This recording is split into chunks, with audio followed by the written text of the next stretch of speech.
Prajurit handal balas kelabui KKB. Akibatnya sangat fatal. 2 KKB dibantai sesama anggota KKB.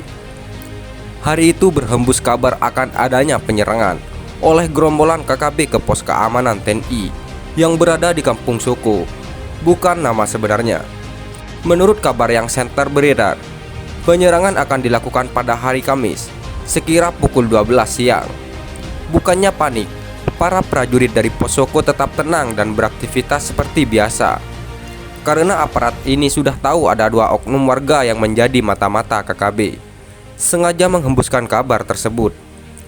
Toh KKB kalau akan beraksi, akan melakukan penyerangan maupun penghadangan, tak mungkin berkabar terlebih dahulu. Akan halnya 2 oknum ini sebetulnya sering bermain di pos TNI, ngopi bareng para prajurit, dan tak jarang ikut nimbrung bersama warga lain di pos ini. Terhadap 2 oknum warga ini, para prajurit menaruh perhatian khusus alias lebih waspada. Lantas apa tujuan dihembuskannya kabar tersebut? Para prajurit bisa langsung membaca maksud dan tujuan 2 mata-mata KKB ini. Akan ada penyerangan di pos pada hari Kamis siang hari. Pas banget pada hari tersebut, para prajurit memang ada jadwal undangan acara ke Kampung Baru, bukan nama sebenarnya. Menanggapi hal tersebut, para prajurit tak kehabisan akal.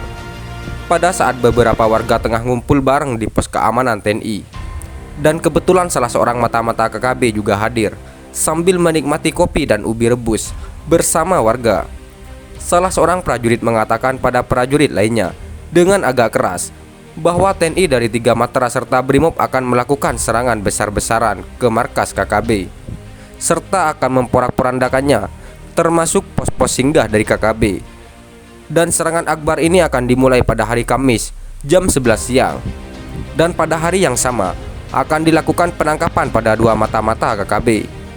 Sambil menoleh pada warga, prajurit tersebut mengatakan tidak perlu cemas bagi warga yang bukan simpatisan KKB, karena aksi ini dilakukan demi keamanan dan kenyamanan warga. Mendengar obrolan 2 prajurit ini, seorang mata-mata KKB spontan menunjukkan gestur tubuh yang tak lazim. 2 prajurit ini rupanya memang sengaja melakukan percakapan dengan agak keras supaya didengar si mata-mata KKB. Keesokan harinya, hari Rabu, seperti biasa, beberapa warga tengah ngumpul ngobrol bareng di pos sambil menikmati kopi dan ubi bakar. Namun tak seperti biasa, 2 orang yang dicurigai sebagai mata-mata KKB tak nampak hadir. Berikutnya pada hari Kamis usai apel pagi, 12 personel prajurit berangkat menuju Kampung Baru untuk menghadiri undangan bakar batu dari Bapak Kepala Kampung. Dari berangkat sampai usai acara bakar batu, tak ada rintangan sama sekali.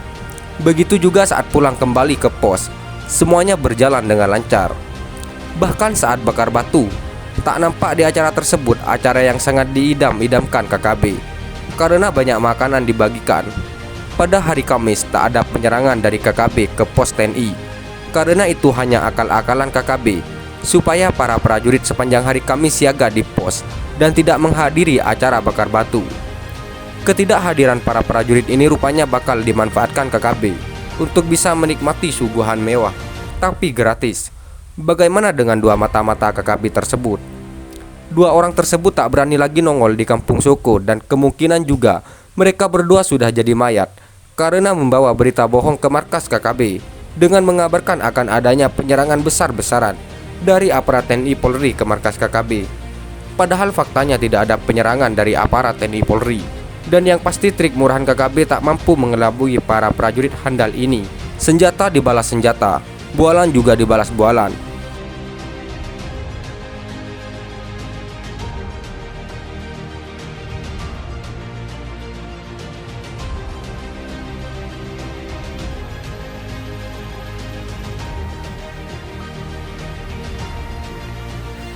Sniper masuk jebakan KKB.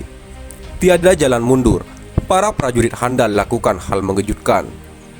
1 pekan setelah KKB menyatakan akan menyerang pekerja pembangunan instalasi telekomunikasi di Papua, kami memperoleh informasi adanya 1 pos KKB di perbukitan yang semula direncanakan sebagai lokasi pembangunan tower jaringan. Informasi ini diperoleh dari laporan masyarakat yang merasa resah dan takut pergi ke kebun mereka. Setelah melakukan pemantauan, informasi tersebut ternyata benar. Dari posisi pos KKB, terlihat sangat jelas terbuka. Saya merasa khawatir ada strategi jebakan. Mereka sengaja menunjukkan keberadaan mereka di tempat terbuka, agar kami menyergap mereka dari sisi kiri dan kanan, sedang untuk menyergap dari depan, kami akan menjadi santapan peluru mereka. Mereka akan leluasa menembak kami dari posisi mereka. Jam 3 subuh keesokan harinya, saya bersama 2 orang prajurit lainnya bergerak mendekati lokasi. Agar tidak terpantau, sebelum matahari terbit, saya harus sudah berada pada posisi jangkauan tembak. Jam 3.40, saya mulai merayap mendekati sebuah batu seukuran tubuh orang dewasa, yang kemarin sudah saya ingat posisinya. Jaraknya sekitar 150 meter dari bendera KKB yang tertancap di atas gundukan tanah. Sedang 2 rekan saya bertugas melindungi dan memantau pergerakan saya dari jarak lebih kurang dari 300 meter. Jam 6.15, saya terkejut terus terang. Kali ini perasaan saya sedikit terusar dan merinding. Ternyata ada yang luput dari analisa saya kemarin. Di belakang bendera KKB ada lembah yang berbentuk huruf U. Salah satu ujungnya bahkan mengarah ke sebelah kanan. Posisi saya untuk mundur sudah tidak mungkin lagi. Sekeliling sudah terang benderang. Merayap mundur 200 meter di tempat terbuka sama saja dengan bunuh diri.